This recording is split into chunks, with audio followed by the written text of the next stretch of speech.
Sylvie Chasseret. Sylviane Touffet. Didier Chaufflin. Marie-Pierre Legoff. Hervé Roland. Margaret Cusson-Duhart. Hugues Cohen. Marie-Hélène Gouérec. Jean-Christophe Ledoiré. Nathalie Caroff. Daniel Le Fur. Dao Fan. Sébastien Gentric. Cécile Etette. Steve Mazot. Odile Bozek. Nicolas Le Toré. Jacqueline Josquier. Raymond Feillant. Nathalie Gourmelon.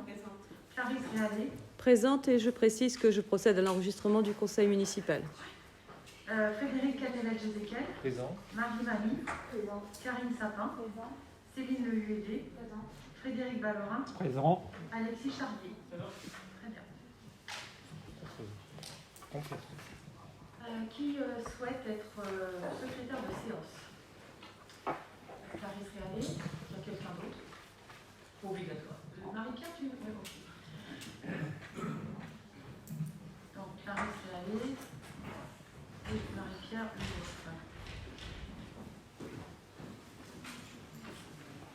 Tout le monde approuve? D'accord, très bien. On peut démarrer.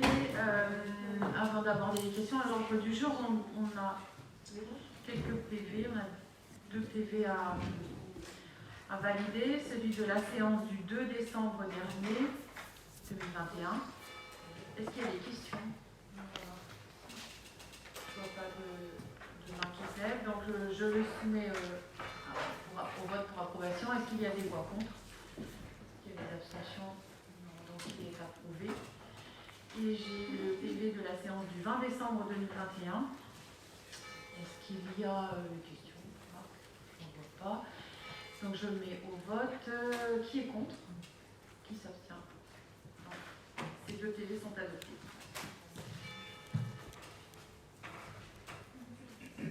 Alors, donc une première information tout d'abord concernant cette délégation que je souhaite mettre en place, donc la création d'un conseiller délégué en charge des questions de sport. Et donc la proposition que j'ai faite à Hervé Roland, donc il a accepté. C'est une information, il n'y a pas de vote en conseil municipal. Les votes concernent les adjoints, l'élection des adjoints, mais s'agissant d'une délégation qui rentre dans le pouvoir du maire, eh bien je vous donne cette information. Donc en fait, ça va se caractériser ça va se matérialiser par un arrêté de délégation qui définira le champ d'intervention d'Hervé Roland. Voilà pour ce point. Donc, autre point, si vous en êtes d'accord, parce que ça nécessite un vote, ça n'est pas prévu à l'ordre du jour, mais Alexis Charlier, vous vous rappelez, donc, a été installé au conseil municipal lors de la précédente séance. On lui avait laissé un petit moment pour réfléchir et nous dire dans quelle commission il souhaite siéger. Et donc il m'a fait savoir, il y a très peu de temps, après que le dossier soit parti, qu'il souhaite siéger à la commission finances. Donc si vous en êtes d'accord, je rajoute une délibération que je propose oralement, puisqu'on doit se prononcer, on doit voter sur pour la composition des commissions. Donc la proposition, c'est que Alexis Charlier siège dans la commission de finances, sans aucun changement autrement pour le reste de la composition de cette commission. Est-ce que vous avez des questions? Donc, vous acceptez le principe du rajout de cette délibération. Voilà, comme ça, il pourra être convoqué aux commissions prochainement avant d'attendre le prochain conseil. Donc, je mets au vote. Est-ce qu'il y a des voix contre? Est-ce qu'il y a des abstentions? Non, très bien. Voilà, merci Alexis. Alors, donc le point suivant concerne le personnel. Je vais passer le micro à Steve. Donc bonsoir à tous.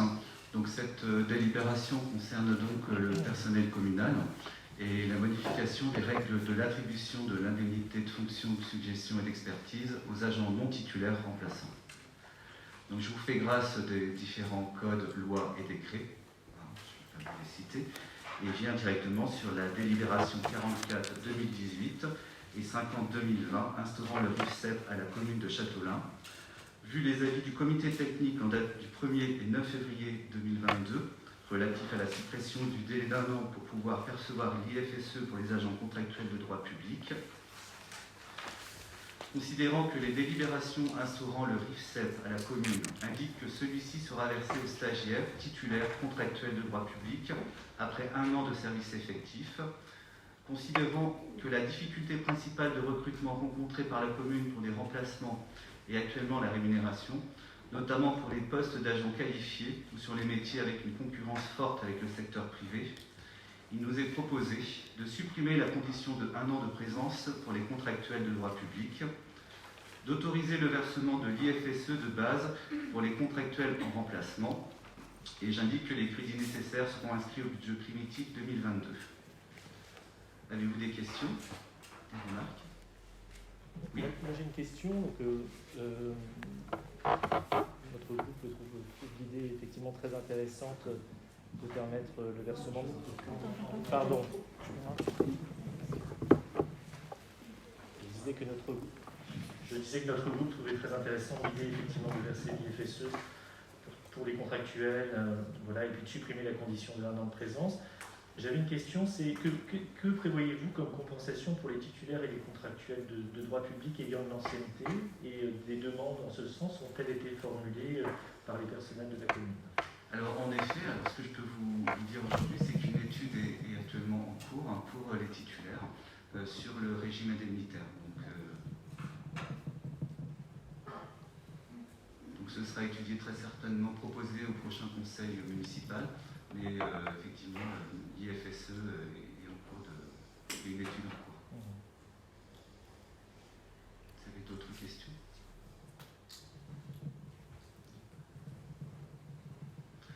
Donc je vous propose de voter.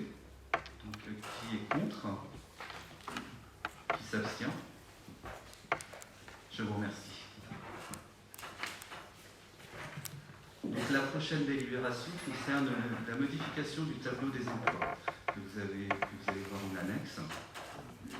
Donc ce sont 2 postes au service affaires scolaires et restauration. Il est proposé d'autoriser la création d'un poste de catégorie C, la création d'un poste de catégorie C cadre d'emploi des agents techniques à temps non complet, 33h50 au 1er mars 2022. Et le recalibrage d'un poste de catégorie C, cadre d'emploi des agents techniques, en augmentant la durée hebdomadaire de service à 35 heures semaine au lieu de 33h25 semaine au 1er mars 2022. Vous avez des questions? Je vous propose donc de voter. Qui est contre? Qui s'abstient? Je vous remercie. Je passe.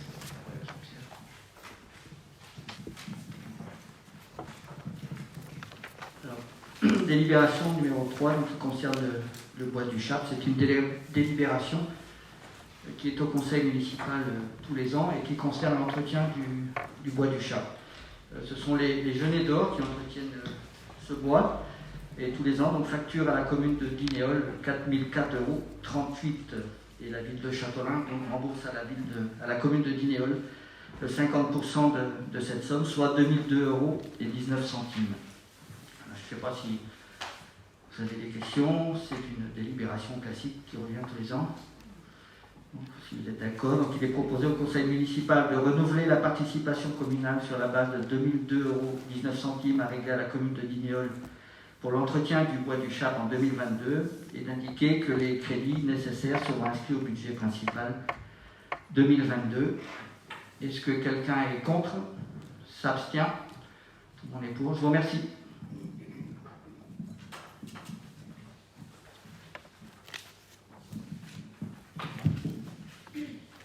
Bien. Nous allons passer au rapport d'orientation budgétaire. Donc, vous savez, notre commune, compte tenu de son nombre d'habitants, la strate à laquelle nous appartenons, donc nous avons l'obligation de présenter avant l'adoption du budget primitif pour l'année 2022, nous devons présenter les orientations budgétaires. Donc ces orientations, vous le savez maintenant, c'est la deuxième année du mandat pour ceux qui sont élus depuis 2020. Dans les orientations, il ne s'agit pas de présenter une maquette de budget primitif. Il s'agit d'évoquer, en respectant un certain nombre de thématiques, le contexte et les orientations qui, évidemment, aboutiront au budget primitif qui sera soumis au conseil municipal au mois de mars. Voilà.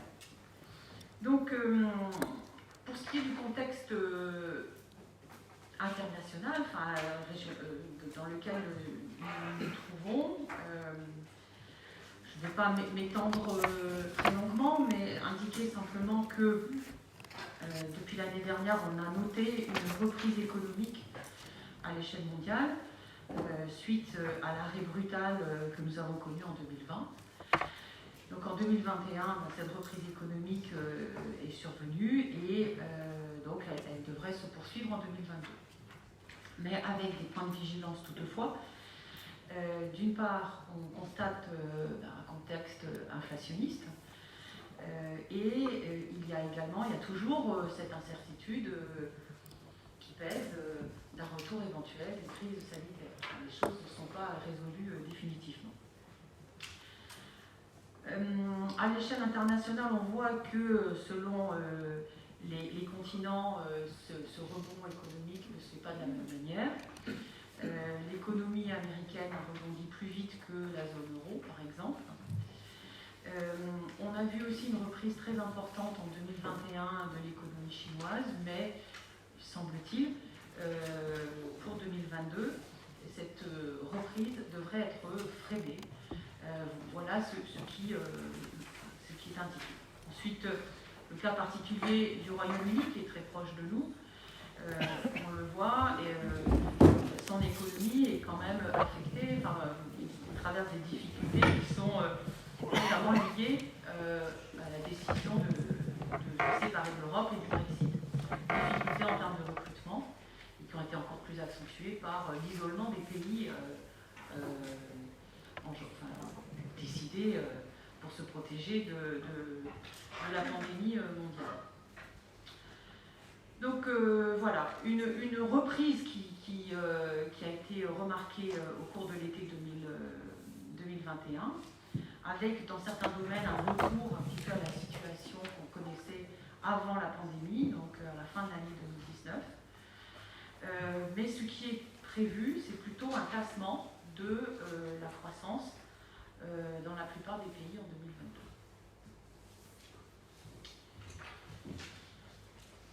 2022. La croissance française serait surtout portée par les services marchands et dans une moindre mesure par l'industrie. Le rebond de certains services très affectés en 2020 et 2021 par les mesures d'endiguement de la pandémie, je pense par exemple au tourisme, notamment au tourisme international. Donc ce rebond sera certainement un peu timide au départ, puisque l'année 2022 a déjà commencé et on voit que l'activité touristique internationale n'a pas encore repris pleinement. Donc la consommation des ménages pourrait donc retrouver au premier semestre 2022 un rythme connu avant crise, et tandis que les investissements des entreprises devraient ralentir, en tout cas c'est ce qui est annoncé dans les prévisions par les économistes. Les exportations devraient demeurer en retrait par rapport à leur niveau d'avant la crise et progressivement. Voilà, on a constaté depuis le quatrième trimestre 2021 déjà un retrait par rapport à l'embellie qui a été connue au début de l'année 2021.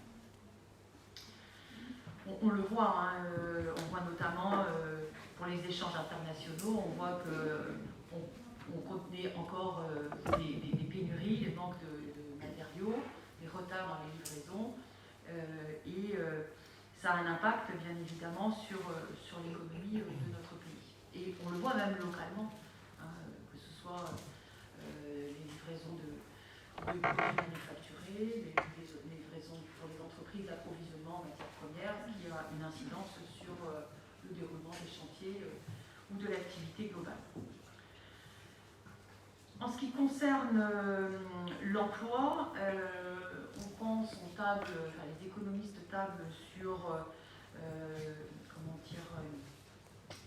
une diminution du chômage ou un taux d'activité plus important, mais avec une tendance à se ralentir. Cette hausse devrait, ce qui est prévu, c'est une diminution de cette augmentation. Alors, l'expression est un peu barbare, un peu contradictoire, mais voilà, on voit bien ce que ça veut dire. Et donc, c'est à l'image de l'économie. C'est-à-dire qu'on a connu un rebond important en 2021, ça devrait se poursuivre, mais à un rythme beaucoup moins rapide pour 2022. Alors, sur ce contexte à la fois conjoncturel et puis structurel, je ne vais pas, sauf si vous avez des questions, c'est juste, nous avons l'obligation d'envisager la situation de notre commune dans un contexte plus large, mais c'est pas nécessairement très pertinent, toujours pertinent sur l'élaboration de notre futur budget primitif. Ceci étant, quand on parle de risque inflationniste, c'est quelque chose qui est très présent dans l'esprit de tout le monde, et ça aura aussi des conséquences dans les prévisions budgétaires, et notamment en matière d'énergie.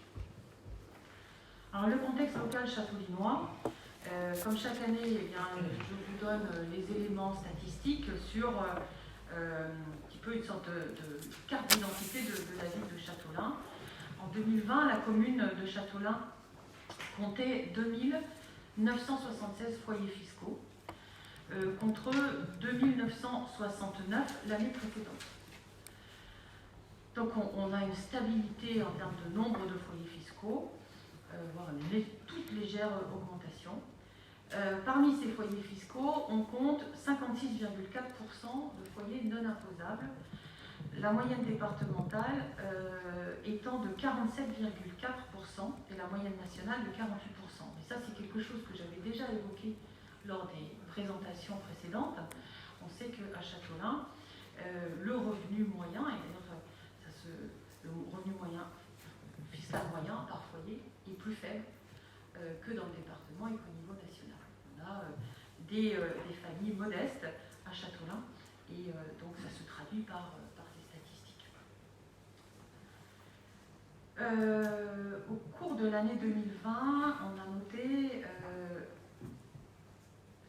une baisse du revenu fiscal moyen par foyer à Châteaulin, une diminution de 2,48% par rapport aux indicateurs présentés l'année précédente. Alors, nous sommes en 2022, voilà, ce sont des statistiques de 2020, mais il faut comprendre qu'il y a un certain temps aussi de compilation, et il faut avoir, que l'année soit écoulée, donc ce sont les statistiques que nous avons aujourd'hui. Les éléments de 2021 seront connus à la fin de l'année 2022. Alors, en 2020, sur 2555 foyers qui étaient imposés à la taxe d'habitation, 2307 foyers châteaulinois ont bénéficié de l'exonération dite Macron. La commune de Châteaulin se distingue par son très faible endettement. Alors là, c'est un autre point. Donc là, c'était sur la situation de nos habitants et des foyers fiscaux.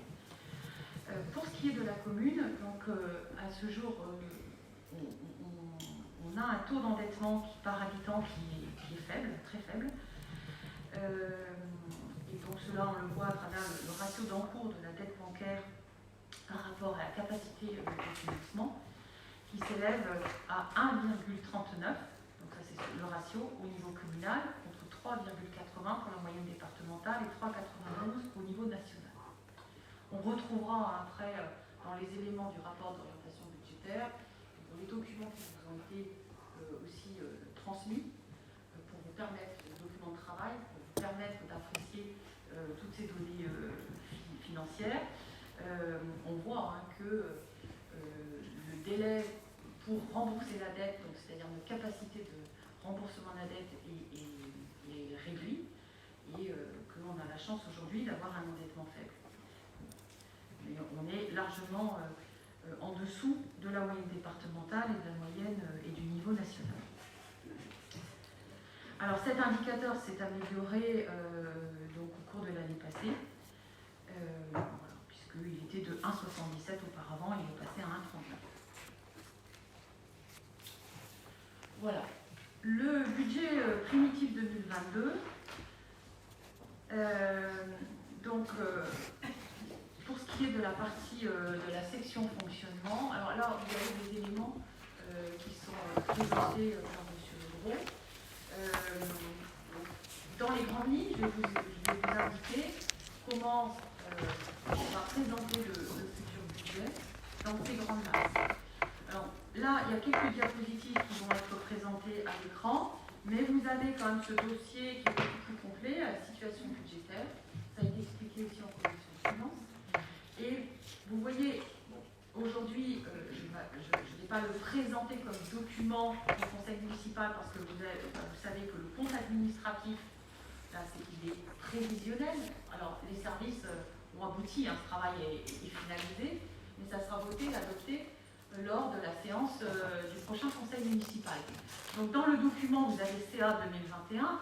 Bon, ne me dites pas, oui, mais il apparaît, mais on ne l'a pas voté. C'est vrai, mais ce sont des documents de travail que vous avez, où on vous donne les éléments aujourd'hui.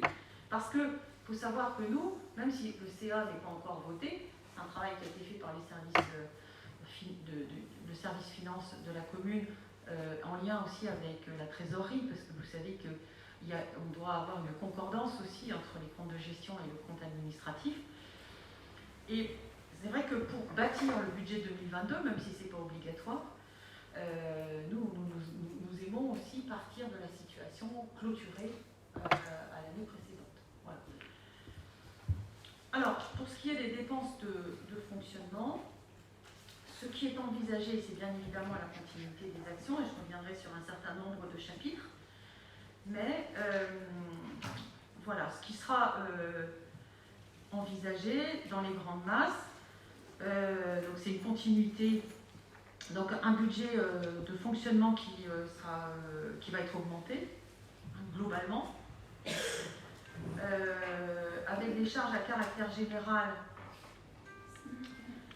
c'est-à-dire le chapitre 011 et qui apparaît, voilà, comme M. Legros vous montre au bas du diagramme, donc que l'on envisage de revoir à la hausse d'à peu près un peu plus de 2%, 2,20%, donc pour un montant global d'1 700 000 €. Alors, il y a des différences qui seront présentées par rapport au budget de l'année précédente. Par exemple, en ce qui concerne les fluides, on a pris en compte la maison de santé, puisque nous assumons les charges, même si après on a une recette en face, puisqu'on loue aussi, on perçoit un loyer de la part des professionnels de santé. Dans les charges inscrites au budget de fonctionnement et donc au budget principal de la commune, eh bien, la nouveauté, c'est justement le fonctionnement de la maison de santé et les fluides supplémentaires par rapport au budget précédent. Pour ce qui est des bâtiments, eh bien, les fournitures de bâtiments comprendront les fournitures utilisées par les services pour réaliser les travaux des agents du service bâtiment. Voilà, dans un budget, vous trouvez tout, des achats en matière de matières premières en quincaillerie, électricité, plomberie, menuiserie, peinture. Vous savez qu'à Châteaulin, nous avons un parc immobilier important. Tous les bâtiments communaux représentent plus de 40 000 m². Et avec la maison de santé, c'est encore un bâtiment communal qui s'ajoute au patrimoine. Et bien évidemment, c'est la commune qui assure l'entretien de tout cela. Et donc les dépenses, vous les retrouvez à ce chapitre-là, notamment. L'enveloppe dédiée aux contrats et prestations de services est importante aussi. Donc, il y aura des inscriptions nouvelles qui seront proposées donc à la hausse, notamment l'externalisation des prestations d'entretien des espaces verts sur certains postes. Donc, ce qui explique qu'on aura également une augmentation de ce point de vue-là. Il y a les contrats de maintenance qui, depuis quelques années, ont connu une évolution à la hausse. Un des gros contrats de maintenance, par exemple, concerne tout ce qui est notre parc informatique. Voilà ce que je peux vous dire. Également, des travaux, des contrats de maintenance pour l'école de musique, les écoles. Donc tout ça, c'est le matériel numérique. Les primes d'assurance également, avec l'ajout de la maison de santé, mais parallèlement, en contrepartie, on a aussi la suppression de l'assurance dommage-ouvrage puisque la construction est terminée. Le compte, on a également au titre d'autres dépenses, donc redevance pour services rendus, c'est un compte qui va augmenter significativement, puisque donc en 2020, on n'avait pas la contribution relative à l'initiation à la langue bretonne, donc ça a été mis en place par la suite. En 2021, donc, la convention pour l'initiation à la langue bretonne a prévu des crédits à hauteur de 1 600 €, c'est-à-dire que c'est vrai qu'on a doublé notre participation. Et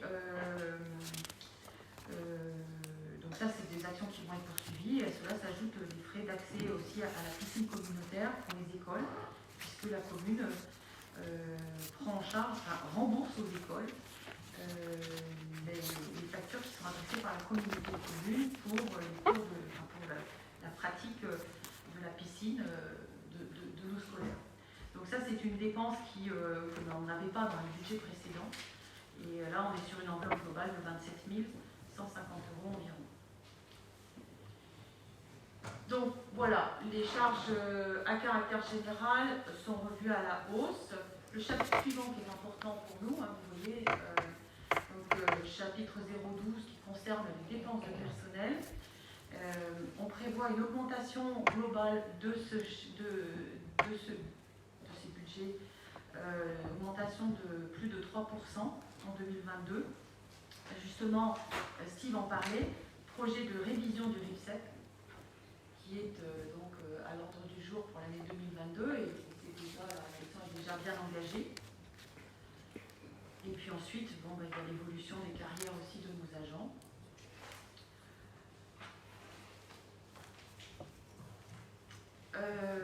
En 2021, on était sur une collectivité qui comprend 74 agents, dont 5 cadres de catégorie A, 10 agents de catégorie B et 45 agents de catégorie C.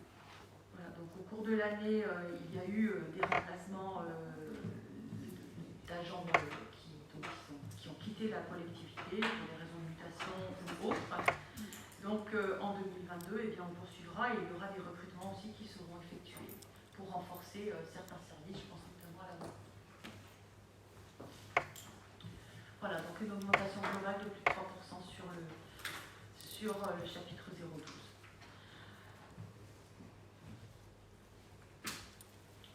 Ensuite, on a d'autres blocs de dépenses. Les charges de gestion courante, qui représentent aussi une part importante. Là-dedans, vous avez notamment la contribution de la commune à divers groupements. Il y a une stabilité globalement, sauf que depuis la dissolution du SMATA, la commune n'a plus cette adhésion à financer.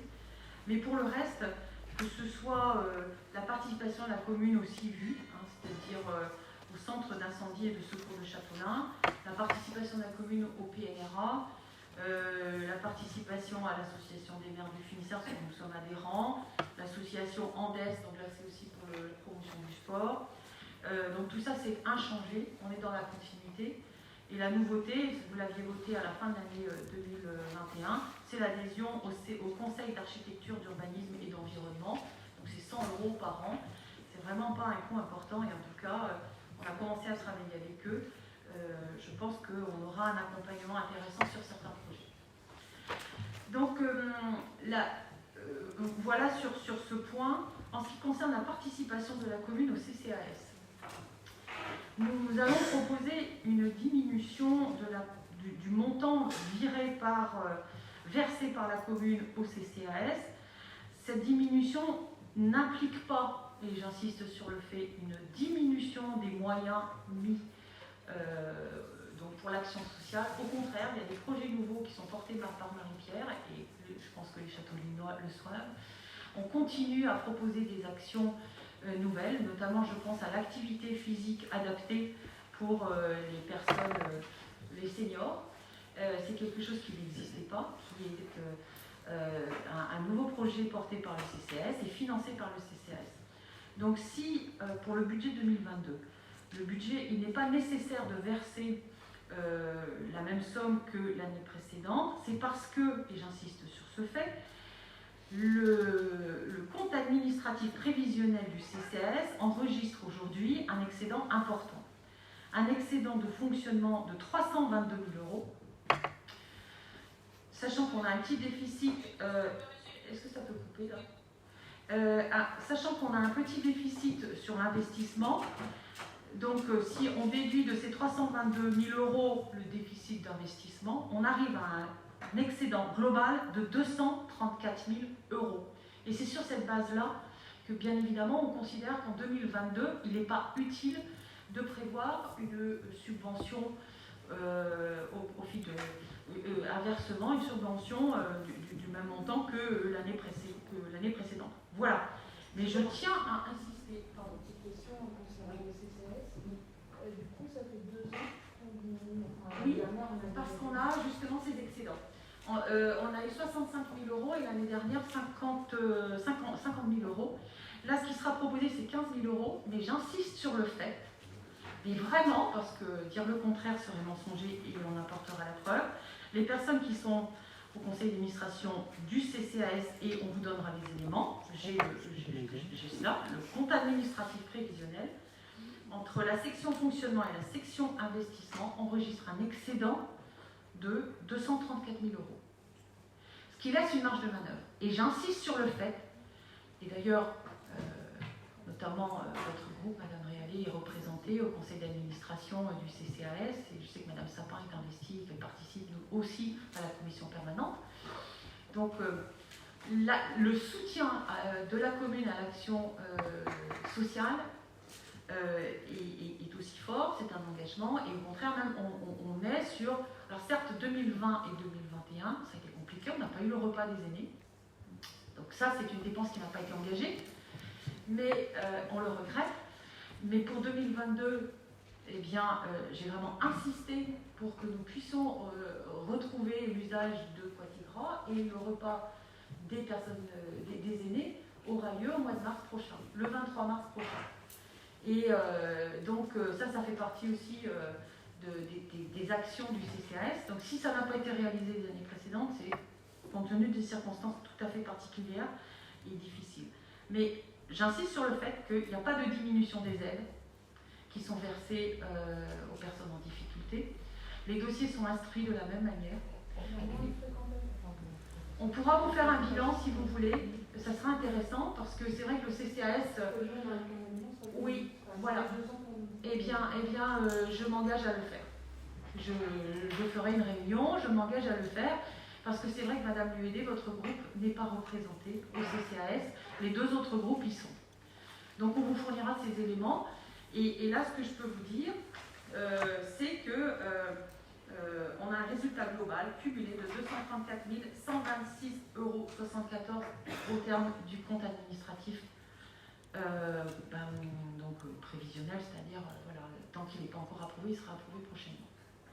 Donc je ne peux pas laisser dire que il y a un désengagement ou une diminution des crédits. Certes, on On va proposer un versement moindre, mais parce que le CCAS a les moyens largement aujourd'hui de financer les politiques qui sont décidées.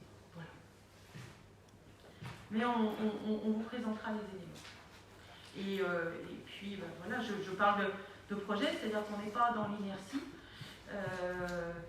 Après, les propositions qui peuvent être faites par les membres du CCAS, vous savez, c'est un système paritaire, vous avez des personnes extérieures au conseil municipal qui siègent aussi, et les propositions, elles sont toutes examinées. Marie-Pierre, je pense que c'est quelqu'un qui est très investi, qui travaille beaucoup, et qui, à la suite de la création du poste à l'EHPAD d'animateur sportif, qui propose aux personnes âgées de l'EHPAD des activités sportives adaptées, et on voit tous les bienfaits pour les personnes à l'EHPAD, sur le sommeil, sur leur vie, c'est-à-dire on propose de l'activité physique, et bien ce projet étant tout à fait intéressant, il est entériné, il est en place déjà, et bien Marie-Pierre a voulu proposer aussi pour les habitants qui vivent à domicile, pour les châteauguinois qui ne sont pas à l'EHPAD, et qui seraient intéressés aussi par ce type d'activité physique. Et après, il y a d'autres projets, et on travaille aussi sur la santé. Marie-Pierre aussi est en contact avec le chargé de mission du contrat local de santé du Pays de Brest, parce que bon, moi je suis vice-présidente au titre en charge du contrat local de santé, et c'est vrai qu'on va proposer aussi des actions de prévention, enfin travailler avec le Pays de Brest, le pôle métropolitain, et décliner les actions en termes de prévention de la santé sur notre territoire. Voilà. Notamment. Voilà. Donc, voilà ce que je peux dire au stade des orientations budgétaires, et la présentation vous sera faite pour plus d'éléments concernant le CCAS. Alors, s'agissant des chapitres suivants, les charges financières, elles comprennent les intérêts des emprunts en cours. Et on va mettre aussi, dans le budget primitif 2022, on va inclure des emprunts, enfin les intérêts d'emprunts nouveaux qui seraient rendus nécessaires au cours de l'année. C'est-à-dire que c'est un budget primitif qui va être présenté avec un emprunt d'équilibre que l'on fait assez classiquement. À la fin de l'année, peut-être que cet emprunt ne sera pas souscrit, mais en tout cas, si on prévoit un emprunt d'équilibre en recette dans le budget primitif, il faut bien évidemment envisager donc des charges financières correspondantes. Donc ça sera aussi inclus. Voilà, donc globalement, entre les plus et les moins, sur le budget de fonctionnement, on sera sur une hausse, comme je l'ai dit, de plus de 2%. Avec des chapitres pour lesquels il y aura une hausse plus importante. Et autrement, d'autres dépenses ne sont pas les mêmes. Les recettes. Bien sûr, l'adoption des taux se fera lors du prochain conseil municipal, mais on a bâti un projet dans l'hypothèse d'un maintien des taux de fiscalité à l'identique. D'après les informations qu'on a eues des services fiscaux, l'État va procéder à une revalorisation des bases de 3%, ce qui est quand même important. Et ça, c'est une décision de l'État, qui sans doute est liée à l'inflation notamment. Et c'est la raison aussi pour laquelle nous ne modifions pas les taux, nous ne proposerons pas une modification, une hausse des taux de fiscalité. Donc cette revalorisation des bases qui va s'appliquer pour l'ensemble des communes et qui est une décision de l'État, va générer une hausse du produit fiscal d'environ 70 000 €. En revanche, les bases du foncier non bâti doivent diminuer. Voilà, d'après les informations que nous avons reçues des services fiscaux. Et là, le foncier non bâti ne représente pas de toute façon une recette importante, donc l'incidence est extrêmement mineure. Il n'y a pas, voilà, c'est tout à fait négligeable. Mais en tout cas, pour les contribuables concernés, il y aura une diminution des bases. Donc on est sur un montant total de produit fiscal de l'ordre de 2 595 000, enfin un peu moins de 2 600 000 €. Voilà ce qui sera indiqué au titre des prévisions. Alors vous avez donc les tableaux qui permettent de voir comment se composent les recettes fiscales de la commune.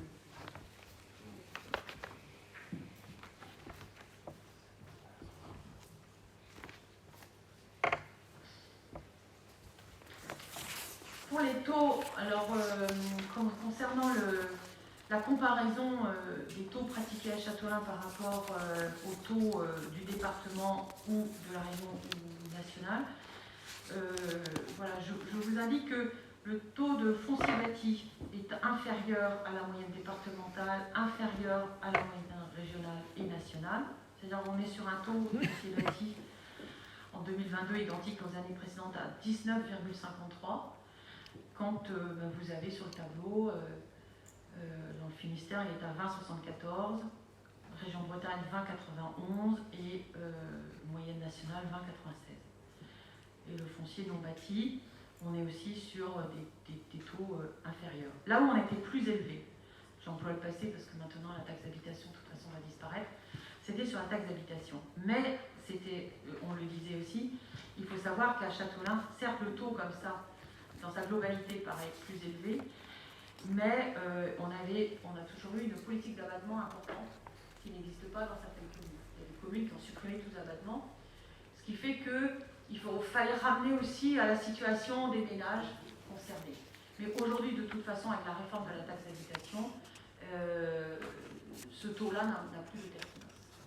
Sauf pour les résidences secondaires, où là, effectivement, les propriétaires continueront à payer la taxe d'habitation. Là, il n'y a pas d'abattement, de toute façon. C'est la règle dans le cadre des résidences secondaires, mais on est vraiment sur des situations particulières et on sait qu'à Châteaulin, le nombre de résidences secondaires est quand même peu important.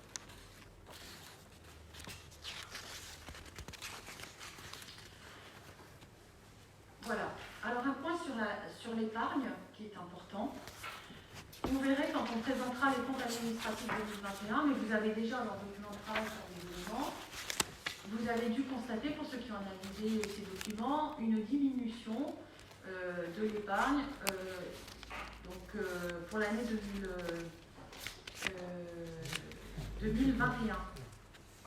C'est ça, je ne me trompe pas. Et sur l'année 2022, on sera aussi sur une diminution.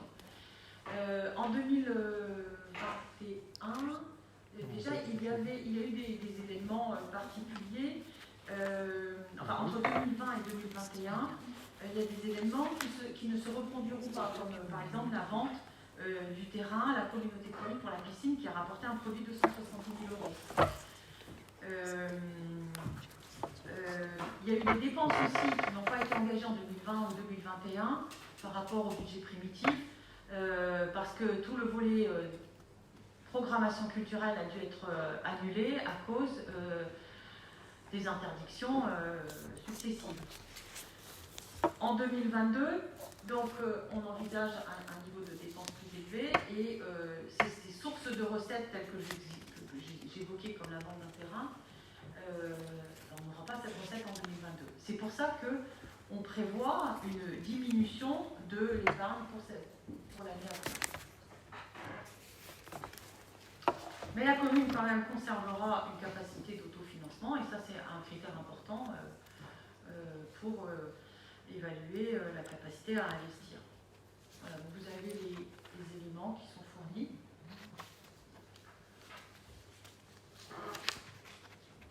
Et qui étaient dans le dossier de travail que plus. Alors, en ce qui concerne les investissements, les projets principaux, il y aura bien évidemment des dépenses importantes concernant les bâtiments, l'entretien des bâtiments communaux. On est quand même sur une enveloppe de plus de 760 000 euros pour l'entretien de tous nos bâtiments. Ça comprend, on a un reliquat de travaux sur le camping de Rodavelle. La grosse partie, bien sûr, s'est déroulée en 2021, mais il reste encore des travaux. D'ailleurs, il y a quelques temps, lorsqu'on a remis les clés aux délégataires qui va exploiter le camping, eh bien, il y avait une entreprise qui travaillait encore sur la couverture du bâtiment, et puis les travaux effectués par la commune, les services de la commune à l'intérieur des bureaux et du logement pour le gardien, bref. Donc des reliquats, des travaux importants sur le gymnase Hervé Mao. Également des travaux concernant le bâtiment des espaces verts, sur la couverture. Des travaux importants à l'école Marie Curie, travaux de couverture, réorganisation de Marie Curie Bas, travaux aussi d'isolation, enfin on est toujours dans la poursuite de travaux de rénovation énergétique et donc à l'école Marie Curie. En ce qui concerne la voirie, on est sur un budget d'un peu moins d'1 million d'euros, 920 000 euros environ, avec des travaux réfection du quai Cosmao, réfection de la chaussée et du trottoir rue Bazel, réfection de la chaussée des espaces autour de l'espace Poitivras, une partie de travaux également rue de Toularouat, pour un montant relativement important. Voilà, différentes voiries qui seront revues, création de places de stationnement pour des personnes à mobilité réduite dans le centre-ville et des travaux importants en matière d'éclairage public. Voilà pour la partie voirie. Achat de matériel aussi, alors là on a un gros budget, plus de 250 000 euros, avec le projet d'acquisition de matériel pour les services techniques à hauteur de 140 000 euros. Donc, ce sont des véhicules, etc. Des travaux aussi pour le service restauration, pour les écoles, des équipements aussi pour l'école de musique, et des dépenses aussi pour le renouvellement des licences et le renouvellement informatique. Donc ça sont des opérations d'investissement. Ensuite, pardon, oui, excusez-moi. Oui, j'arriverai au chapitre développement durable. Voilà, ça arrive bientôt. Des études. La poursuite des études nécessaires pour le site patrimonial remarquable. Également une petite somme pour le suivi de la DSP cantine, puisque 5 000 euros, c'est normal, c'était prévu, ça avait été évoqué lors du dernier conseil. L'étude sur la sécurisation des bâtiments communaux, et notamment au chapitre personne n'a pas mobilisé réduite, c'est-à-dire qu'on a des améliorations, on continue encore pour améliorer l'accessibilité de nos bâtiments. Et une étude sur les hauts de la rocade de Parc-Guyan qui sera budgétée. Donc on a un certain nombre d'études qui seront engagées dans le courant de l'année. Pour les équipements sportifs, on sera sur une enveloppe d'environ 190 000 euros. Également, en ce qui concerne le Moulin du Roi, et j'en parlerai plus particulièrement sur les commissions qui est programmée lundi prochain, qui réunit tous les conseillers municipaux, et je vous présenterai un état des lieux du Moulin du Roi. Ce qui est prévu cette année, c'est notamment l'étude de programmation. Voilà, donc on va budgéter 200 000 euros. Également des travaux dans les églises, les chapelles, les lieux de culte. Des travaux, des investissements en matière de vidéoprotection, donc à poursuivre.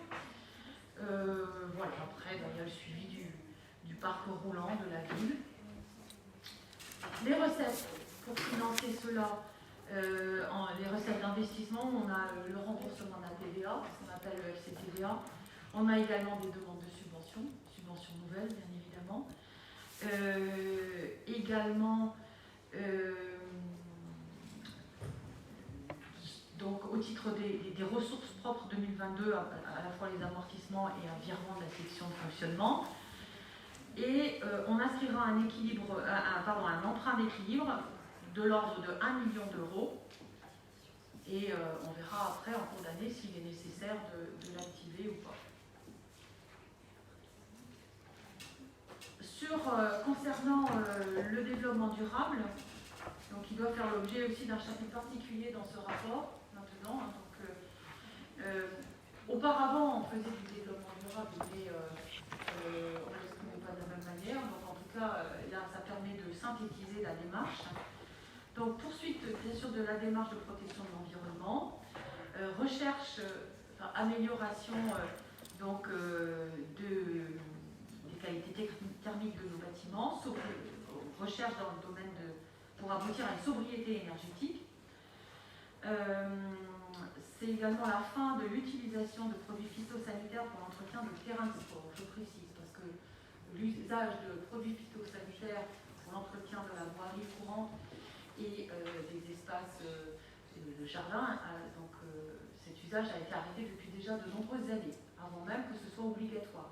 C'est une démarche volontariste de notre part avec les services espaces verts. Mais pour ce qui était de l'entretien des terrains de sport, les terrains de foot, par exemple, c'est bien. Donc on a certes diminué beaucoup l'usage des produits phytosanitaires, et là en 2022, eh bien, on va déterminer. Voilà. Donc ça fait partie donc, de la démarche. Donc pratique aussi avec les espaces verts et une attention particulière sur les coupes, les tailles, donc pratique raisonnée de la taille des végétaux et reboisement de la parcelle du dont vous parlez. Donc il y a eu un abattage des arbres qui étaient malades, hein, donc la parcelle, les arbres ont été abattus et on va provisionner pour 2022 7 000 € pour le reboisement de cette parcelle. On va aussi profiter, j'espère qu'on pourra en bénéficier, de l'opération lancée par le département du Finistère, on l'avait vu, 500 000 arbres en 10 ans. En tout cas, si on peut bénéficier d'un soutien financier du département, sachant que notre volonté, de toute façon, quoi qu'il en soit, est de reboiser cette parcelle, donc rapidement. Et voilà, ça fait partie des projets 2022. En ce qui concerne les économies d'énergie, je voudrais revenir là-dessus, même si Jean-Pierre en parlera en réponse à la question diverse que vous avez posée, Madame de l'UED, mais vous l'avez vu, depuis plusieurs années, il y a des travaux importants qui ont été engagés pour rénover nos bâtiments et donc les isoler sur le plan thermique et réduire nos consommations. Et on voit déjà le résultat. Alors, le tableau il est éloigné, mais de toute façon, ce sont des documents que je pourrais vous remettre. Les services me les ont sortis aujourd'hui. On voit que sur toutes les énergies, que ce soit le gaz, l'électricité et le fioul jusqu'en 2018, parce qu'aujourd'hui nous n'avons plus aucune chaudière à fioul. La dernière chaudière, donc c'était à Marie Curie, elle a été remplacée. Mais sur l'énergie gaz, on voit, j'ai le tableau depuis 2018 jusqu'en 2021. Moi, ce que je regarde, c'est la consommation. Ce n'est pas les tarifs, parce qu'on voit que les sommes payées, assumées par la commune, les factures payées par la commune, elles sont affectées aussi par les revalorisations des prix. Donc, ce qui m'intéresse, moi, c'est la consommation. On voit qu'on diminue de manière importante la consommation du gaz depuis 2018.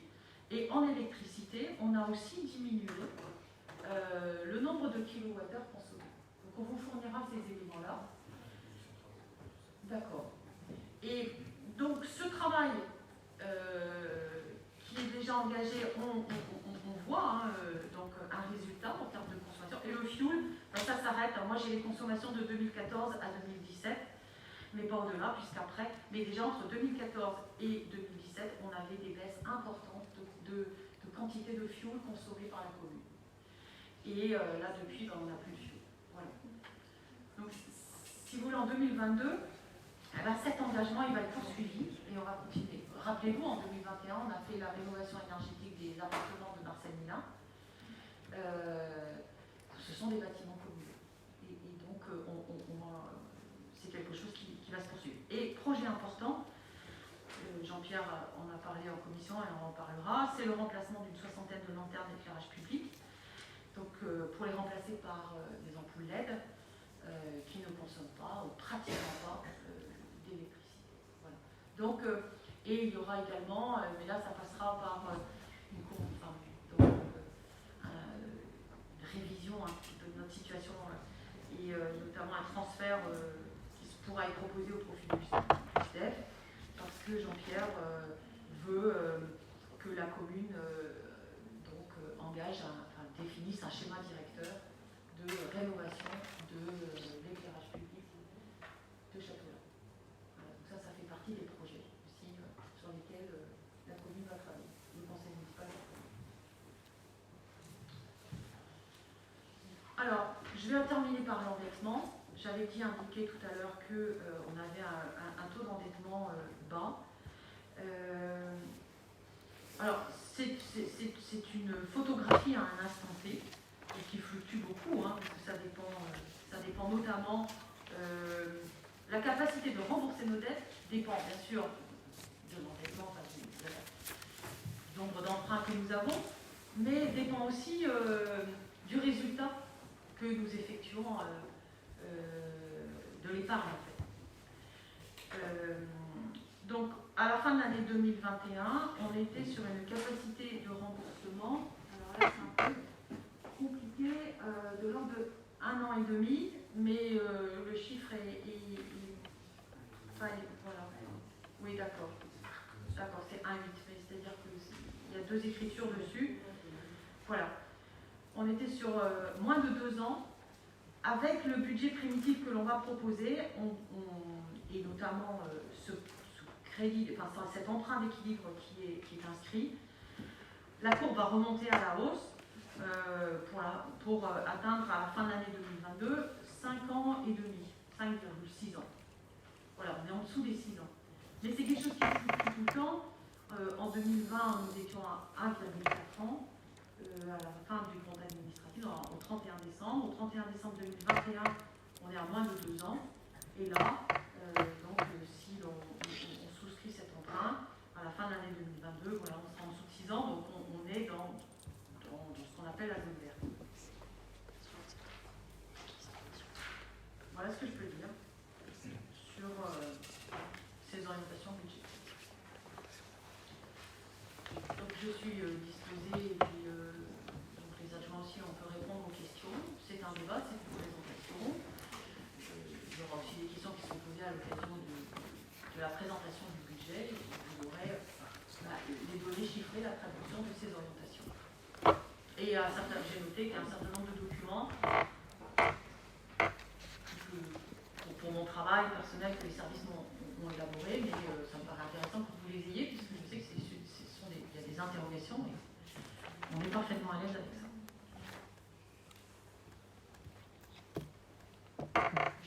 Oui. Alors, mince. Oui, parfait.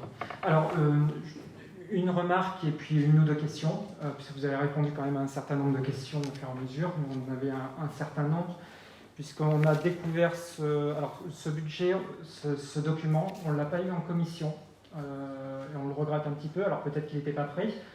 Nous, on l'a découvert mardi, donc on a un certain nombre... alors mardi, non, on l'a eu vendredi, mais nous, on a travaillé mardi. Et on l'a découvert, et donc c'est dommage de ne pas l'avoir eu en commission finance. Merci. Pour pouvoir discuter un petit peu dessus. Ça, c'est la première. Donc ça, c'est une remarque. Ensuite, vous avez répondu à un certain nombre de réponses, de questions.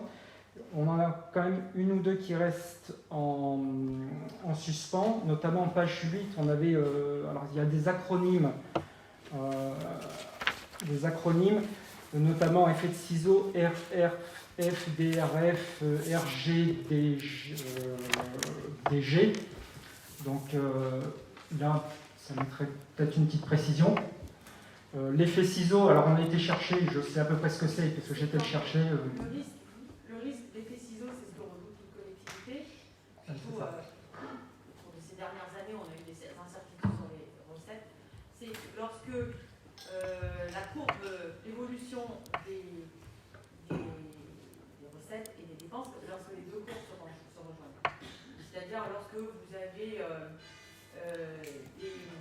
des dépenses qui augmentent beaucoup plus rapidement que les recettes, et à un moment donné, eh bien, comme vous savez qu'on a l'interdiction d'être en déficit, eh bien, à un moment donné, on peut être confronté à un un véritable problème. Ce qui est important, c'est que voilà, il y ait une certaine concordance entre l'évolution des recettes et des dépenses.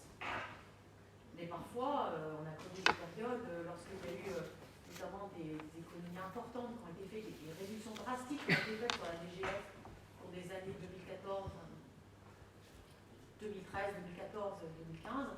C'est vrai que c'est un scénario qu'on peut donner. Voilà, c'est ça l'effet ciseau. D'accord. On se retrouve avec plus aucune épargne en fait. Oui, c'est ça. Et autrement, bah, allez-y, monsieur. Pour les sigles, en fait, c'est les recettes de gestion et les dépenses de gestion. En fait, on peut subdiviser les recettes réelles et les dépenses réelles en plusieurs catégories. Et les dépenses et recettes de gestion concernent les dépenses réelles auxquelles on note les dépenses et recettes exceptionnelles et les dépenses et recettes financières. Donc en fait, c'est uniquement la partie qui concerne les charges à caractère général, les dépenses de personnel, les charges de personnel et les autres charges de gestion courantes. Pour la partie dépenses, donc c'est-à-dire voilà. Et pour les recettes, c'est la même chose, hein, ça les produits du service, les recettes fiscales et les dotations et subventions. Voilà, donc alors évidemment c'est une maquette qui est issue d'un nouveau logiciel, donc là on a voulu. L'année dernière on avait envoyé beaucoup trop un document très dense. Là on a voulu faire plus réduit, plus synthétique, mais ça impliquait en fait que je les fabrique concrètement une par une. Donc c'était plus compliqué que d'appuyer sur un bouton et de faire tout le même document que l'année dernière en fait. Ouais. D'accord. Alors ensuite, je voulais, alors vous avez expliqué, mais je voudrais que vous reveniez sur le. Alors c'est la page 15. Vous avez expliqué les contrats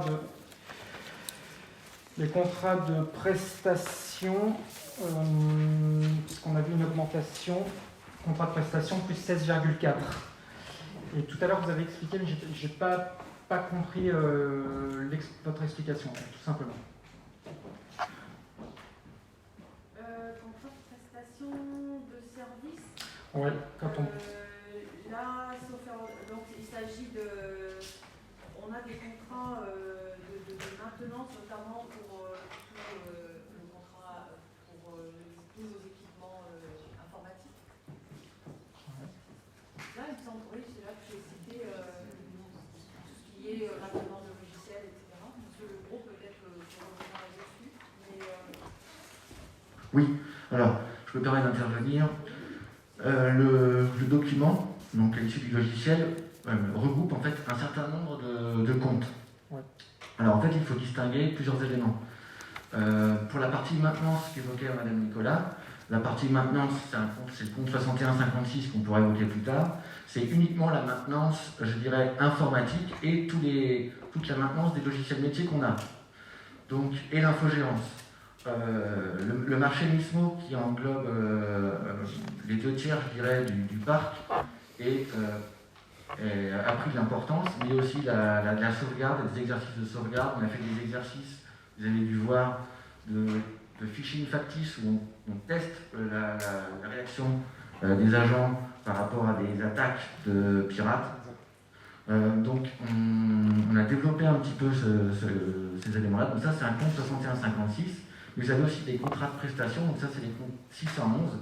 Donc sur le compte 611, on jargonne un peu, hein, mais là on n'a que les vérifications qui sont adossées à un contrat de maintenance. Donc c'est par exemple la vérification des ascenseurs, la vérification des lumières, des chaudières, etc. Donc on est particulièrement attentif à la sécurité et donc il y a forcément des contrats qui sont importants, mais dans le 611, il y a aussi toute l'externalisation des espaces verts, et là on a observé une augmentation des coûts de ces marchés. Donc comme c'est souvent des marchés à bon de commande, avec un mini et un maxi, la question se pose avec quel montant on inscrit. Donc on essaie de mettre un montant suffisant qui corresponde aux besoins, mais pas un montant trop élevé, qui serait inadapté. Donc comme on a pas mal de contrats à bonne commande avec un mini et un maxi, au final, si vous voulez, on régule comme ça. Mais il y a une augmentation des coûts. L'effet inflation qu'évoquait Mme Nicolas tout à l'heure, on l'a vérifié dans les différentes revalorisations des clauses de renégation, des clauses de réactualisation. De l'augmentation des 16. Oui. D'accord. Et alors, une petite dernière sur celui-ci. Vous voulez voir, tac, excusez-moi. C'était sur la page 21, mode de financement et investissement, l'histogramme, ressources propres et emprunts. Si on comprend, alors c'est un résumé de ce tableau pour savoir si je le comprends bien, en fait, tout simplement. En 2021, les dépenses d'investissement, c'était 3,1 millions et ça a été financé par des ressources propres plus emprunts à hauteur de 2,8 millions. Ce qui est prévu en 2022, c'est 2,6 millions de dépenses d'investissement et donc financé par 674 de ressources propres et emprunts, c'est ça? Oui, alors je vais essayer d'être le plus pédagogue possible. En fait, ce qu'il faut voir, c'est qu'on raisonne en crédit nouveau. Ouais, c'est ça, en crédit nouveau. Pour les dépenses, on part en crédit nouveau, donc c'est 2,6 millions qu'on a vu tout à l'heure. D'accord. Oui. Et alors, pour la partie FCTVA, on a déjà fait le dossier. Alors, comment ça marche, il faut le savoir, c'est chronologique. Le premier qui dépose, la première commune qui dépose, on reçoit les crédits dans l'ordre. Donc on a déjà fait les éléments, on a déjà reçu. Donc je connais déjà le montant, on a déjà encaissé 255 000 en investissement et 7 000 en fonctionnement. Donc on sait que ça diminue. Pourquoi? C'est lié au fait qu'il y a 2 ans, parce qu'on perçoit la TVA avec un décalage de 2 ans, il y avait on a eu beaucoup de dépenses d'investissement qui n'offraient pas droit à la récupération de TVA, parce que c'était des dépenses hors taxes, des achats de bâtiments par exemple, ou des achats qui ne sont pas éligibles. Donc on a eu une diminution du FCTVA encaissé en 2022 par rapport à 2021. Donc c'est conjoncturel. Et effectivement, les ressources propres, c'est l'épargne qu'on a évoquée, qui se réduit du fait des différents éléments évoqués. Et les subventions d'équipement, on ne fait apparaître que celles dont on est sûr, pour lesquelles on a des arrêtés, etc. D'accord, c'est ça D'accord. C'est pas voilà. le prévisionnel. Okay. Bon, et bien écoutez, c'est parfait. Oui, ce document n'était pas encore terminé en la commission. Je voulais juste répondre à la remarque qui a été faite. Et donc c'est vrai que pour la préparation de ce soir, c'était peut-être un peu juste. En revanche, vous avez déjà des éléments qui concernent le on avait un certain nombre d'éléments, oui. Je suis en train de vous dire, voilà, compensation, mais ce document qui est plus complet que simplement c'est bien. C'est vrai que vous auriez été, oui, en commission, vous auriez pu avoir l'explication, je comprends bien. Voilà, c'était la remarque, elle était là. D'avoir les explications en commission directement. Exactement, parce qu'il y a un certain nombre, en plus on est sur une nouvelle, on commence à venir sur la M57, donc effectivement pour appréhender un certain nombre de choses, c'est pas toujours évident.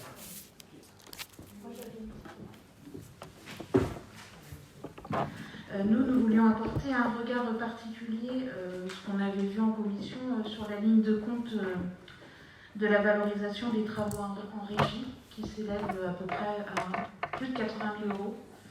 Mais par contre, là, vous avez parlé d'externalisation, je vais pas réussir à le dire, excusez-moi, de la gestion des espaces verts.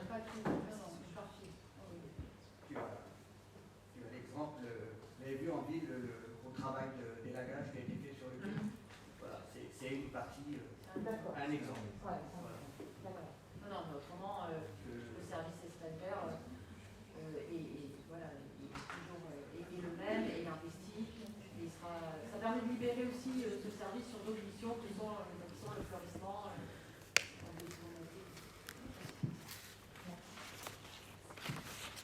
que vous avez d'autres choses? Oui, allez-y. Je vais juste apporter un petit complément sur les travaux en régie. Quand vous valorisez les travaux en régie, ça peut être que des travaux qui, s'ils avaient été externalisés, seraient en section d'investissement. Concrètement, c'est quelque chose qui augmente, qui accroît le patrimoine de la collectivité. Donc une tonte, par exemple, ne pourrait pas être valorisée en travaux en régie. C'est quelque chose qui restera et qui permet en fait, comptablement, c'est comme si c'était une dépense d'investissement supplémentaire. Donc je le sors de fonctionnement avec une recette de fonctionnement et ça va en investissement. Donc on ne peut pas mettre tout ce qu'on veut en travaux en régie.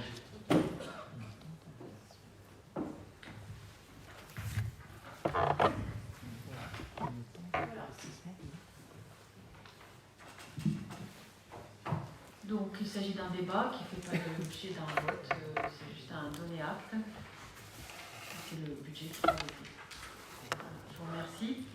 On va passer au point suivant. Alors c'est Sylvie qui va le présenter, mais je voudrais juste... je crois que Steve Mazo doit sortir et je voulais m'assurer qu'il n'y ait pas d'autres élus qui seraient concernés par l'OGEC de la Plaine et ou le fonctionnement de l'école d'Ivry. Donc on va noter au compte rendu et dans la délibération que Steve Mazo et Alexis Charnier sortent et ne participent pas au débat. Donc bonsoir tout le monde. Je vous propose de voter la participation communale de 1,20 € par repas servi aux enfants de Châteaulin à la cantine de l'école Saint-Joseph-la-Plaine et à l'école d'Ivoine pour l'année 2022. Donc ce point a été examiné en commission des finances le février. Donc il est proposé au conseil municipal de fixer à 1,20 € la participation de la ville au prix des repas servis aux enfants châteaulinois de l'école Saint-Joseph-la-Plaine pour l'année 2022 et de fixer à 1,20 € la participation de la ville au prix des repas servis aux enfants châteaulinois de l'école d'Ivoine pour l'année 2022 et d'indiquer que les crédits nécessaires seront inscrits au budget politique 2022. Y a-t-il des questions? Non? On peut passer au vote. Qui est contre? Qui s'abstient? Tout le monde est pour. Je vous remercie.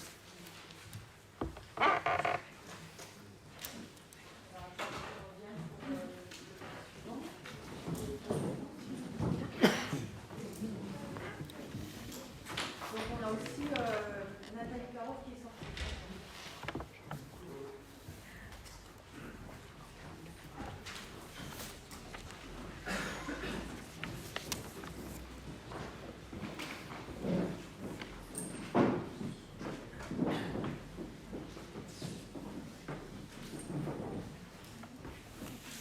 Donc nous pouvons passer au point suivant, le crédit de fourniture scolaire année 2022. Donc il vous est proposé de fixer pour l'année 2022 le crédit pour fourniture scolaire à 43 € par élève. Donc ce point a aussi été examiné en commission des finances le 2 février. Donc il est proposé au conseil municipal de fixer le crédit pour fourniture scolaire à 43 € par enfant pour l'année 2022 et d'indiquer que les crédits nécessaires seront inscrits au budget primitif 2022. Y a-t-il des questions?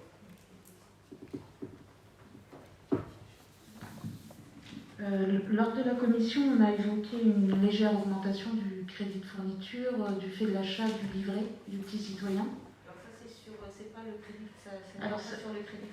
C'est pas sur le crédit de fourniture. D'accord. Un autre compte. D'accord. Et du coup, dans le crédit de fourniture, par rapport à l'année dernière, il n'y a pas d'augmentation. Non. Et dû à l'inflation, il n'y a pas d'augmentation non plus dans Pour le. l'instant, Il n'y a pas d'impact. Oui, en fait, les enseignants ils font leurs demandes et puis. Oui, c'est par rapport aux demandes des enseignants. D'accord. Merci. Oui, voilà, c'est vraiment. Quand il y a des besoins supplémentaires, on y répond. Hein. Quand il y a eu des demandes de livres, par exemple, pour le CP, de nouveaux ouvrages et tout ça, on a répondu. Hein, ça, c'est. Voilà. Donc, je peux passer au vote, du coup. Donc, qui est contre? Qui s'abstient? Tout le monde est pour. Je vous remercie. Donc après, ce sont les tarifs communaux pour la rentrée scolaire 2022-2023. Donc vous avez l'annexe des tarifs. Hein. Donc il vous est proposé d'adopter les tarifs qui figurent en annexe et les tarifs des temps périscolaires. Alors les tarifs n'ont pas été modifiés, à l'exception des tarifs de l'école de musique concernant les pratiques collectives. Orchestre ou ensemble à cordes ou atelier musique actuelle ou musique de chant ou batterie de cadavre. 90 € au lieu de 84,05 €. Ensuite, la commune de Châteaulin souhaite reconduire la tarification sociale de la restauration scolaire mise en place en 2021. Donc la grille tarifaire est calculée sur le quotient familial est inchangée. Tous les enfants, qu'ils soient scolarisés en maternelle ou en élémentaire public, qu'ils habitent dans la commune ou en extérieur, bénéficient de cette tarification. Donc les tranches proposées, les tarifs de restauration scolaire se déclinent comme suit à compter de la rentrée scolaire 2022-2023. Concernant le quotient familial de 0 à 850, le prix du repas est à 1 €. De 851 à 1050, le prix du repas est à 1,90 €. Supérieur à 1051, le prix du repas est à 2,60 €. C'est ce qu'on avait voté en juin, n'est-ce pas?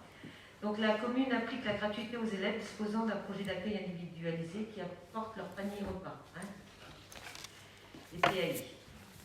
De plus, pour les tarifs des temps périscolaires, il est proposé de reconduire aussi la tarification modulée en fonction des revenus pour les garderies du matin et du soir, comme c'est indiqué dans le tableau que vous avez en annexe. Donc de 0 à 650, bon, je ne vais pas tout vous évaluer, ce sont exactement les mêmes choses que depuis l'année dernière, on n'a pas changé. Voilà. Y a-t-il des questions? Bon, je passe au vote. Qui est contre? Qui s'abstient? Tout le monde est pour? Je vous remercie. Donc après, pour les dissonances. Alors, donc c'est pas une convention avec polissonnance qui est proposée au vote du conseil municipal. Et vous êtes membre du conseil d'administration du côté.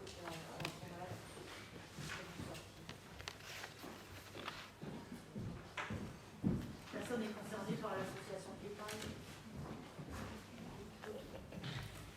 Donc, alors on vous propose une convention de partenariat pour la mise en œuvre d'un lieu d'accueil enfants-parents sur la commune de Châteaulin, qu'on appelle un LAEP. Donc vous avez eu la convention en annexe. Cette convention a été présentée, n'est-ce pas, aussi en commission du 1er février, commission enfance. Donc cette opération est à l'initiative de la commune. Elle concerne la mise en place d'une action de prévention et de soutien à la parentalité pour les enfants de moins de 4 ans dans les locaux du relais Petite Enfance à Quimille. Cette convention tripartite est conclue pour une durée de 4 ans. Elle définit le partenariat entre les différentes parties impliquées dans cette action afin de pouvoir l'animer de façon conjointe. L'association Polissonnance coordonne et supervise le LAEP et met à disposition du personnel pour en assurer le fonctionnement. L'association EPAL met à disposition les locaux de Quimille ainsi que du personnel pour en assurer le fonctionnement. Et la commune apporte un soutien humain par la mise à disposition d'agents pour un total de 144 heures annuelles, puis une aide financière au fonctionnement de la structure. Donc l'évaluation pour la première année est de 5 489 et l'année N+1, elle sera à 4 959 €. Donc en fait, il est proposé au conseil municipal d'autoriser Madame le maire à signer la convention jointe en annexe. Oui, mais je laisse la parole. Je voulais juste demander s'il y avait des questions. Oui. J'interromps Sylvie parce que je voulais juste revenir sur ce projet dont l'aboutissement nous satisfait particulièrement parce que c'est un projet que l'on porte, Sylvie et moi, depuis déjà plusieurs années. La réflexion est en fait de mettre en place aussi une politique d'accompagnement à la parentalité. Donc on a eu cette réflexion au moment où on a travaillé beaucoup sur les rythmes scolaires. On s'est rendu compte à cette occasion qu'il y avait des besoins aussi d'échanges et d'informations qui étaient nécessaires aussi en direction des parents. Vous savez aussi que la ville est très impliquée dans le milieu scolaire, par la présence de nos agents, que ce soit auprès des enfants en dehors du temps scolaire, mais aussi autour du repas. Et on a fait un certain nombre d'observations.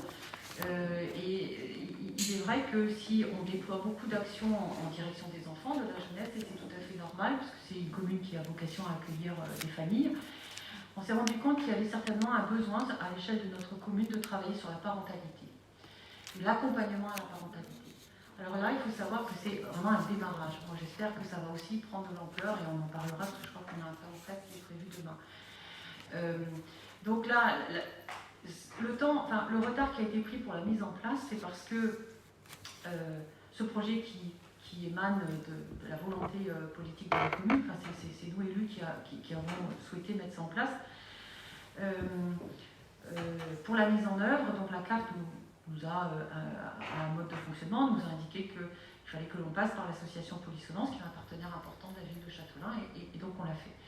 Et ensuite, compte tenu aussi d'un certain nombre de difficultés que l'association a pu avoir à un moment donné, ce projet n'a pas pu être mis en place immédiatement. Et en tout cas, je suis satisfaite qu'il voit le jour aujourd'hui. On l'avait indiqué aussi dans notre programme en 2020, au moment des municipales. Et franchement, ça me tient au cœur, parce que je pense que au-delà de l'action que l'on fait en direction des enfants, il y a aussi un travail spécifique par proposition d'entretien, par une écoute que l'on peut proposer aux parents. Que ce soit des parents qui soient isolés, ou des parents qui peuvent être en difficulté, ou qui aient des interrogations sur l'accompagnement des enfants. Alors on commence par les petites tranches d'âge, mais après on sait très bien qu'il y a des sujets aussi qui sont intéressants pour des classes d'âge. Les parents d'adolescents aussi ont des interrogations sur des thématiques très importantes. La santé des jeunes, les rythmes de vie des jeunes, l'alimentation, la prévention à l'égard d'un certain nombre de risques, des écrans, etc. Voilà un petit peu la démarche. Et là, le travail, moi je remercie Sylvie d'avoir fait ce travail avec M. Guy Gourès notamment et les agents de la commune. Le partenariat qu'on a réussi à mettre en place avec les deux associations, Polissonance et EHPAD. Voilà, c'est un nouveau projet qui a mis du temps, certes à se mettre en place, mais en tout cas on est tout à fait satisfait. Et moi, après ça sera aussi au conseil municipal de faire un bilan, mais ce que je souhaite, c'est que ce ne soit qu'une étape, et que ça implique beaucoup sur cette question parentalité. C'est quelque chose qu'on retrouve dans les grandes villes, peut-être moins dans des communes de plus petite taille, mais je pense que notre ville a besoin de cela. Et il y a aussi des départements où vous avez des maisons de la parentalité. Voilà, il y en a une à Brest, et je pense que c'est un vrai sujet à faire vivre aussi. Voilà, je voulais vraiment expliquer parce que c'est quelque chose qui nous tenait à cœur. Y a-t-il des questions? Oui, moi j'avais une question. Vous évoquiez dans l'article 2 de la Convention la création du lieu d'accueil et l'une des orientations stratégiques inscrites dans les projets de la commune. Donc, Madame Nicolas a expliqué effectivement le contexte, mais ces orientations stratégiques, elles sont notées quelque part, elles peuvent être partagées. Il y a un véritable projet justement au-delà de ce que vient de dire Madame Nicolas. Oui. En fait, donc on ne pourra démarrer de toute façon que quand la CAF pourra passer ça dans son conseil d'administration. On a pris une convention avec la CAF. Ça rentre dans le CTG, le contrat de territoire global, de toute façon. Donc, le soutien à la parentalité, que ce soit la valorisation du rôle éducatif des parents. Mon souhait, moi, c'est qu'en deçà de l'accueil qui va se faire discrètement, c'est tout à fait anonyme, dans le secret et tout ça, ce que je voudrais, c'est qu'on puisse mettre en place des réunions, des ateliers, en fait, justement, pour aider les parents qui sont en difficulté, qui ont des besoins. On se retrouve quand même avec des familles qui sont isolées, c'est ce que dit Madame Nicolas. Donc, ce lieu est ouvert aux enfants, accompagnés de parents, ça peut être des grands-parents, ça peut être aussi des femmes enceintes, des femmes qui font une première grossesse, qui se retrouvent un peu perdues, afin que les parents puissent échanger entre eux sur leurs besoins, leurs difficultés. Voilà. Et après, en fonction de ce qu'on entendra, puisque de toute façon, le personnel n'est pas là pour donner des conseils, les accueillants doivent respecter les parents.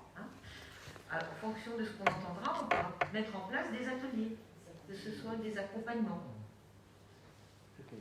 Mais vous avez raison, il y a des objectifs, bien sûr, qui vont être définis.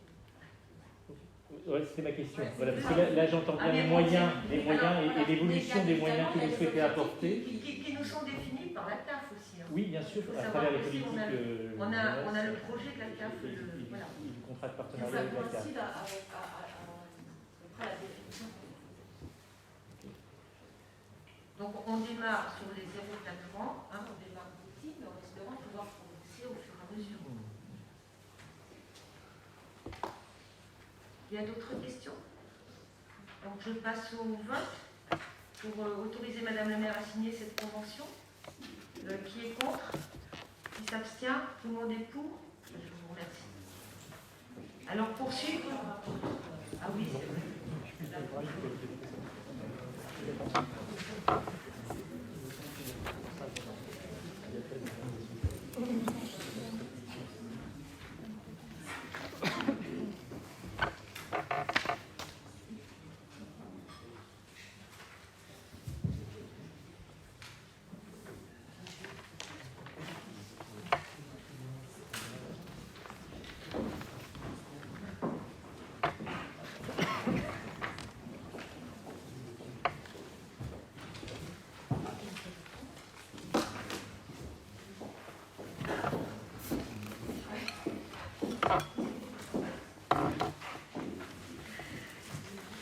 Maintenant que tout le monde est remis en place, excusez-moi, donc on va continuer avec la convention de mise à disposition de fonctionnaires territoriaux dans le cadre du LAEP. Donc vous avez aussi la convention en annexe.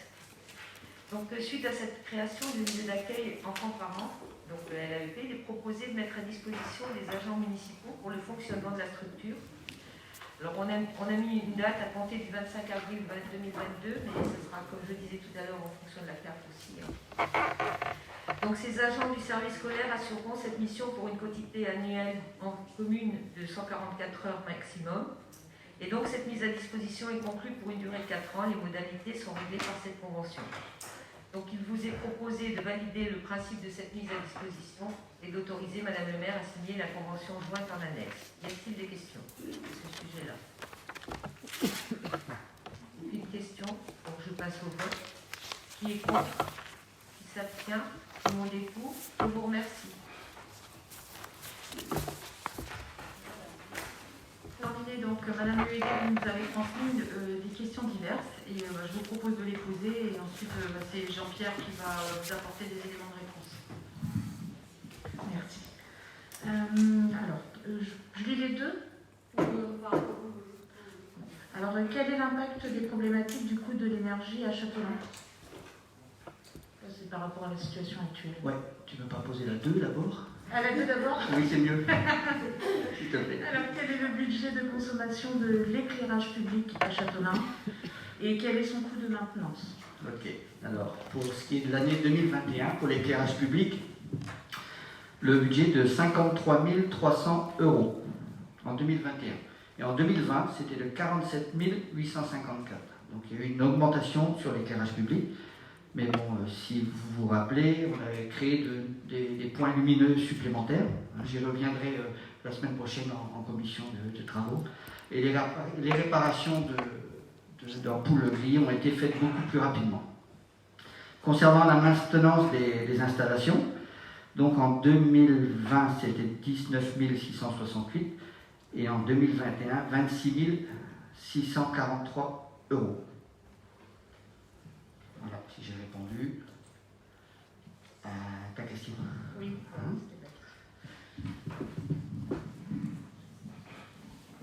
Du coup, on aura les documents que vous avez présentés sur la consommation. Oui, ils sont intéressants en plus. Oui. Ils sont plus complets parce qu'ils concernent tous les différents lieux.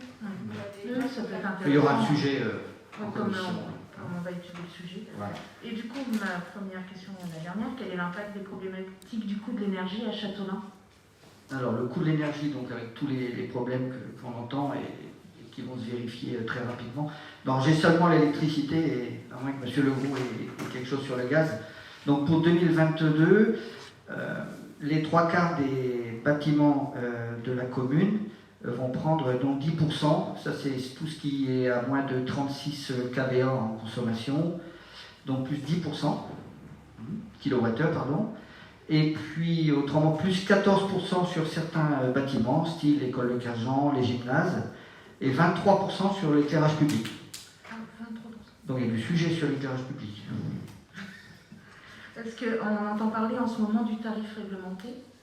Alors, mais je reviendrai sur tout ça. Ouais, c'est technique, ça. Oui, parce que vous avez vu que les bailleurs sociaux allaient être impactés de 30%. Tout à fait, j'ai vu un reportage à la télé ce midi. Madame Nicolas a évoqué tout à l'heure donc une convention avec le SDEF pour la compétence éclairage public. Donc voilà, avec la mise en place d'un schéma directeur, mais voilà, tout ça, ça va être à l'ordre du jour mercredi prochain.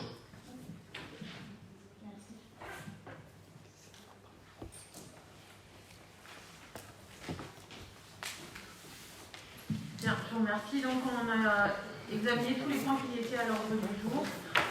Je vous souhaite une bonne soirée et ainsi que je l'ai indiqué, donc il y a une commission élargie à l'ensemble du conseil municipal lundi en fin de journée, c'est 18h. 18h.